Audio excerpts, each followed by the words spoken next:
السلام عليكم.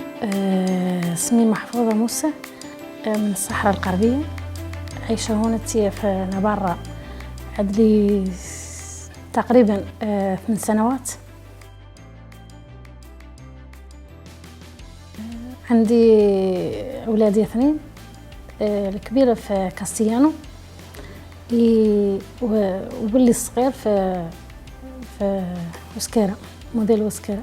اخترت له وسكارة من أجل الاندماج أولا، وثانيا بدأ من الحضانة هو في وسكارة، وشفت أنا أعلنها في مستقبلين إن شاء الله يا ربي إلى اللي وصلنا نعيشه هنا عن إشبه له، من ناحية الشغلة، من ناحية الاندماج والشغلة.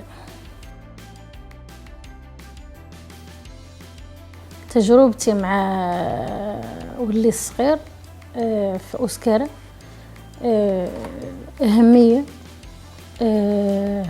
تمارين، مثابرة، والمسألة المهمة عندي فيهم لأنهم ولو أن يعود لي الشير ما عنده مستوى فيهم نتيجة للظروف العائلية، لأن نحن ما نتكلموا وسكارة، يساعدوه من ناحية تمارين منزلية.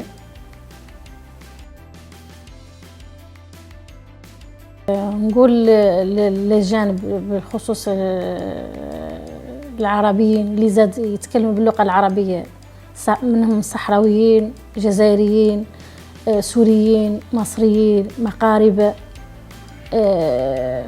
الناس اللي ناطقة باللغة العربية.